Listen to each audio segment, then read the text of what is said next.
আমি অপ্ৰয়োজনীয় বস্তুৰ পৰা পৰিত্ৰাণ পালে জীৱন সহজ হৈ পৰে দ্বিঘাত সমীকৰণৰ ক্ষেত্ৰতো একেই কথা মানক দ্বিঘাত সমীকৰণ বিবেচনা কৰা ax² + bx + c c শূন্য কৰিলে বিবেচিকাৰ কেৱল এটা পদ থাকিব আৰু অনুমান কৰাৰ দৰে সমাধানসমূহৰ প্ৰকৃতিৰ উত্তৰৰ ক্ষেত্ৰত তুমি পূৰ্বৰ অভিলেখ ভংগ কৰিবা মই সমাধানটো বৰ্ণনা কৰাৰ আগতে তুমি কিমান ভালদৰে উত্তৰ দিব পাৰা চাও আহা নিম্নলিখিত সমীকৰণটোৰ মূলৰ প্ৰকাৰ সমাধান নকৰাকৈ আলোচনা কৰা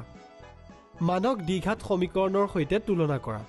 ax² + bx + c = 0 a is not equal to 0 a b c আৰত অন্তৰ্গত a is equal to 5 b is equal to -3 c is equal to 0 আমি পাও delta is equal to b² - 4ac delta is equal to -3² - 4 into 5 into 0 delta is equal to 9 is greater than 0 সেয়েহে সমীকৰণবোৰৰ দুয়োটা মূল বাস্তৱ আৰু পৃথক ইয়াত a আৰু b পৰিমেয় সেয়েহে দুয়োটা মূল পৰিমেয় সংক্ষেপে কি শিকিলো চাও আহা এই ভিডিঅ'টোত আমি এটা দ্বিঘাত সমীকৰণৰ মূলৰ প্ৰকাৰৰ বিষয়ে শিকিলো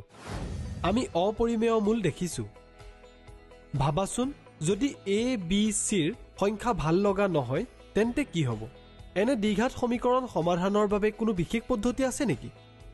সেই প্ৰশ্নটোৰ উত্তৰ জানিবলৈ আহিবলগীয়া ভিডিঅ'বোৰ চোৱা